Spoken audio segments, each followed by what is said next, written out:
अभिषेक.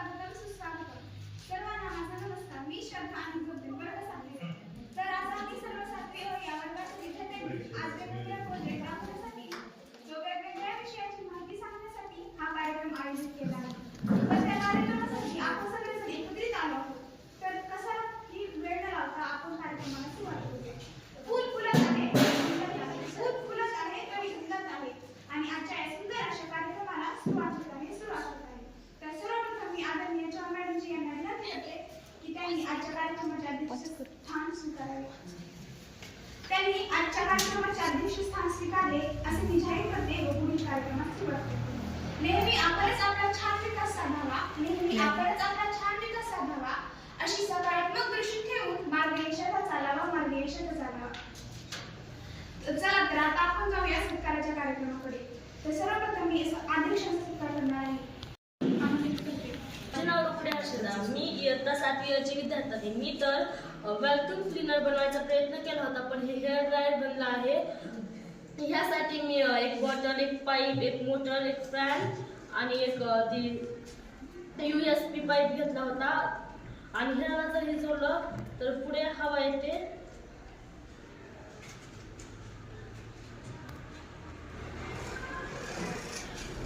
त्यामुळे आपला खूप टाइम वाचतो आणि आपले केस लवकर वाढतात. धन्यवाद.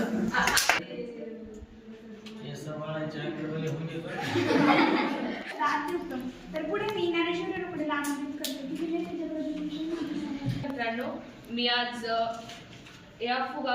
हा फुगा जर आपण जाळ पुढे धरला तर हा फुटून जातो, पण याच्या पाण्यामुळे ही जाळाची जी उष्णता आहे ती यातलं पाणी शोषून घेतं आणि त्यामुळे फुगा फुटत नाही.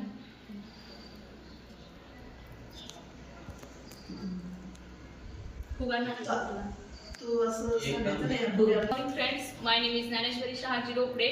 माझ्या या ऍक्टिव्हिटीचे प्रोजेक्टचे नाव आहे, प्रयोगाचे नाव आहे उष्णता शोषण.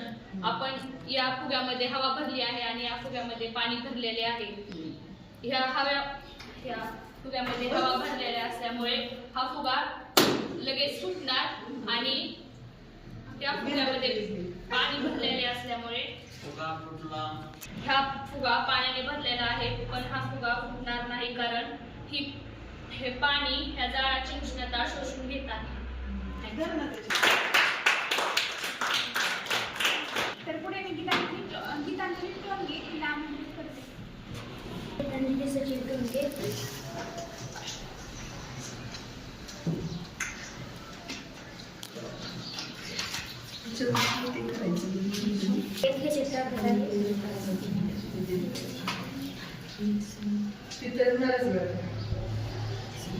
तर मी आता बोलली तरी टाकली आहे. तर ही पाण्यात टाकली आहे, तरी पाण्याची काढणी काढते, ही अशी ओढत नाही. तर मी आता ह्या दुसऱ्या काडीला कोलगेट लावणार आहे.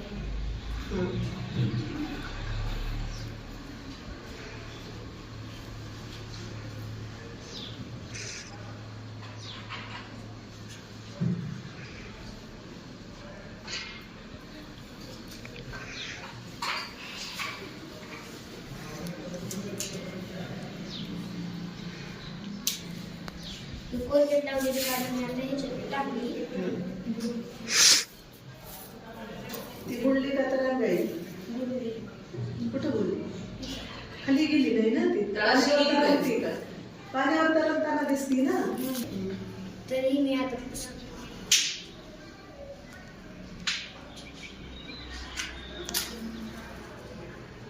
का झालं असं?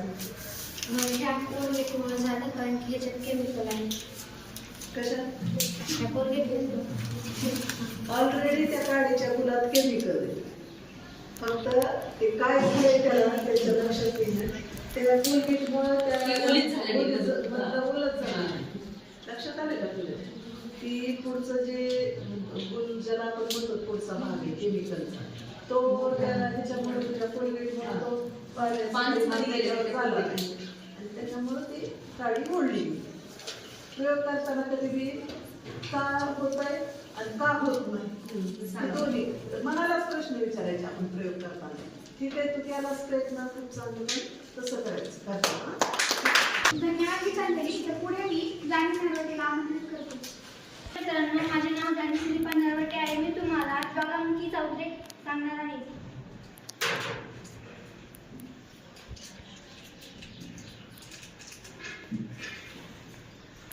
काय आहे? लिहिलं? मध्ये काय टाकलं?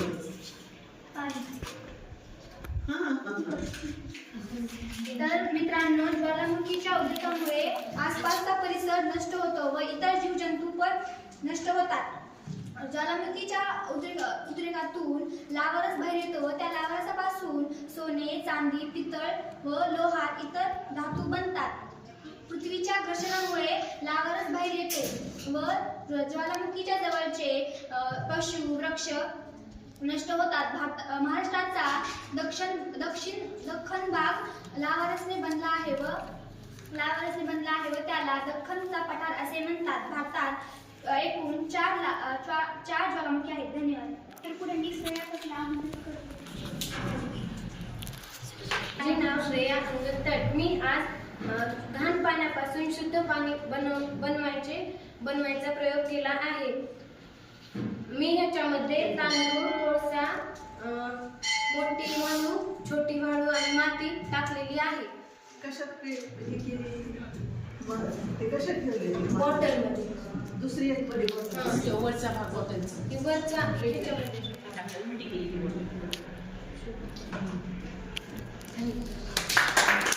श्रेया. तर पुढे मी वैभव पांडेकर व आकांक्षा गायकवाड या दोघींना आमंत्रित करते.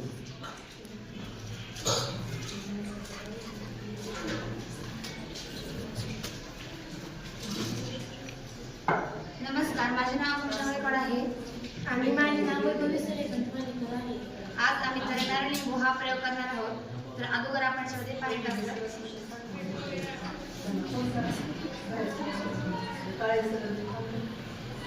तर आपण यासाठी पाणी टाकलेलं आहे. तर तुम्ही पाहू शकता की याच्यातला लिंबू ग्लास तळाशी आहे. तर आता आपण काय करू याच्यामध्ये मीठ टाकू.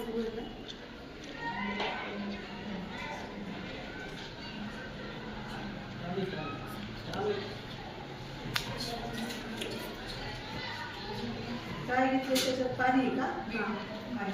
पाण्यात मीठ टाकून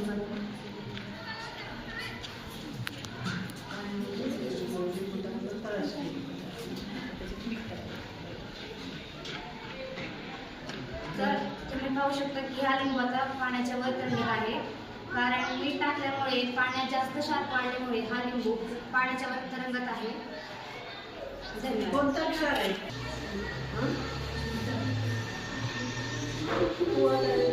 मीठ आहे का नाही? हे सुद्धा एक केमिकलच आहे. कोणता क्षार आहे त्याच्यापासून?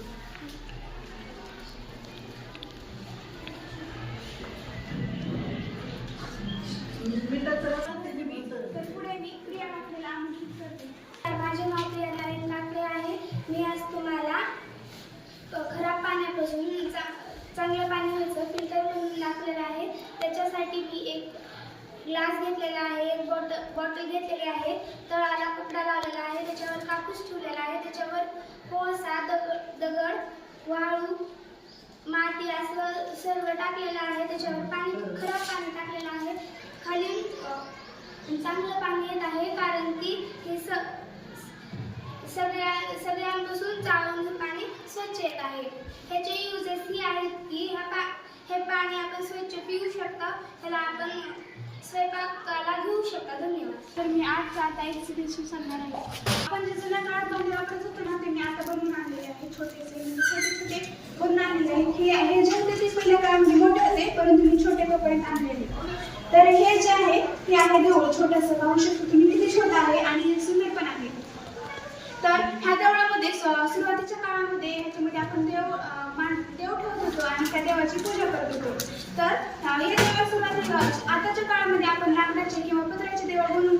घरात, पण सुरुवातीच्या काळाला तसं काही नव्हतं. त्यामुळे सुरुवातीच्या काळामध्ये मातीचे असे देवळ बनवले जात होते. आणि हे आहे त्याच्यापाशी देवळापाशी आपण आता पंचपाती ठेवतो. पहिल्या काळामध्ये असा करुंडा होता. त्या करुंड्यामध्ये हळदी किंवा कुंकू आपण भरून ठेवत होतो आणि त्या करुंड्यामध्ये पूजा देवाची करत होतो. हा आहे तुळशीचा वाटा. तुळशीचा वाटा पण सुरुवातीच्या काळामध्ये मातीचाच बनवत होते आणि आता आपण असं म्हणजे विकत घेऊ शकतो. दुसरे म्हणजे बनवून आणतात आणि गाडीमध्ये ते ठेवून विकायला नेतात आणि ते आपण विकत घेतो. परंतु सुरुवातीच्या काळामध्ये अशा प्रकारचे वट्टे बनवत होते आणि त्या वट्ट्यामध्ये आपण तुळस लावत होतो आणि त्या तुळशीची आपण दररोज नित्यनेमाने पूजा करत होतो. तर हा आहे चूल. त्याच्यामध्ये ही चूल आणि त्याच्यावरती आपलं पातेलं. ह्या चुलीमध्ये आपण असं कुठली पण भाजी किंवा चपाती काही पण बनवून खाऊ शकतो. ह्या चुलीमध्ये सुरुवातीच्या काळामध्ये खूप चुलीचा मोठ्या प्रमाणात वापर केला जात होता आणि त्या चुलीतलं अन्न खूप सुंदर आणि दिसायला पण सुद्धा दिसत होतं आणि लागत पण खूप छान होतं. सुरुवातीला आपण ह्याच्यावर भाकरी तवा टाकून भाकरी शेकत होतो आणि नंतर ती भाकर आपण चुलीला लावून शेकत होतो. तर अशा प्रकारे आपण भाकर शेकत होतो सुरुवातीच्या काळामध्ये. हे आहे जातं. आता आपण गिरणीचा वापर करतो. त्या गिरणीच्या वापरामुळे आपलं धान्य तर तळून निघतं, परंतु एवढं चविष्ट लागत नाही. सुरुवातीच्या काळामध्ये हे दगडापासून बनवत होतं, पण मी तुम्हाला दाखवण्यासाठी मातीपासून बनवलं आहे. तर हे अशा प्रकारे फिरतं.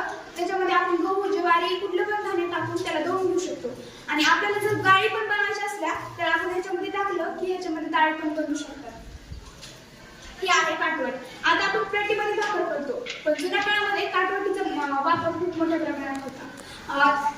तुम्हाला दाखवण्यासाठी मी छोटीशी काटवट बनवली आहे, परंतु ही काटवट खूप मोठी असते आणि ती लाकडाची असते. त्याच्यामध्ये आपण भाकरी थापून चुलीवर शिकू शकतो. तर ह्या काटवटीमध्ये भाकरी पण खूप छान लागतात. ही आहे पाटा आणि वरवटा. आपण चटणी हे आपण मिक्सरला लावतो, डायरेक्ट ते आपलं हेच होऊन निघतं. परंतु ही जी चटणी पाटा आणि वरवटा आहे त्याच्यामध्ये आपण मिरच्या किंवा कुठल्या पण प्रकारचं वाटण जर टाकायचं असलं तर आपण हे वाटून असं वाटू शकतो आणि त्याच्यातलं वाटण केलेलं भाजी खूप छान लागते. हे आहे उकळ आणि ठोंब्या. ह्या उकळ आणि ठोंब्यातले आपण असं कुटू शकतो आणि त्या पहिल्या काळामध्ये मिक्सर हे नसल्यामुळे आपण ह्याच्यावरच कुटत होतो आणि मेन गोष्ट म्हणजे ह्याच्यातलं खूप छान लागत होतं. आणि हे सगळे जे भांडे मी तुम्हाला दाखवत आहे ते आमच्या घरी सुद्धा आहेत बरं का. तर हे आहे रांजण. ह्या रांजणामध्ये आपण सुरुवातीच्या काळामध्ये पाणी टाकत होतो. आता आपण जारमध्ये पाणी टाकतो, जारमधलं पाणी पण लगेच गरम होतं, परंतु हे जे आहे रांजण ह्याच्यामध्ये आपण पाणी टाकतो आणि ह्याच्यातलं पाणी खूप असं म्हणजे खूप छान प्यायला पण थंड असतं, थंड आणि स्वच्छ असतं. आणि ह्याच्या मेन गोष्ट म्हणजे आपल्या पाण्यात जे क्षार असतात ते क्षार हे रांजण सगळे वसून घेतं आणि आपल्याला पाणी एकदम स्वच्छ लागतं. तर ही आहे फुकारी. आपण पहिल्यांदा आताच्या काळामध्ये गॅस निघले आहे त्याच्यामुळे फुकारीची काही जरूरतच नाही, परंतु ही फुकारी आपल्या जुन्या काळातल्या चुलीसाठी जाळण्यासाठी कामाला येत होती. ही आहे उलटणं. आपण भाकरी बनवतो तर त्यासाठी उलटणं हे खूप गरजेचं आहे, कारण आपल्याला भाकरी उलटायला लागतात, त्याच्यामुळे उलटणं. आणि हा आहे झाडू. फोटो घेतला. हा आहे झाडू. ह्या झाडूने आपण पूर्ण घर स्वच्छ करू शकतो आणि आपल्या घरी जर कुठला म्हणजे एखादं असलं जनावर असलं तर त्याच्या खालचं आपण सर्व ही स्वच्छ करू शकतो. तर हे अशा प्रकारचे भांडे आहेत. खूप सुंदर भांडे मी बनवले आहे. तर तुम्हाला कसे वाटले ते सांगा. आणि ही पूर्ण आपण अगोदरच्या काळामध्ये घर आपण शेणाने सारवत होतं, त्याच्यामुळे ह्याच्या साईडसाठी मी हे ठेवलेलं आहे, ते पूर्ण शेणाने सारवलं आहे. धन्यवाद. प्रिया काकडे आणि मी प्रोजेक्ट दाखवणार.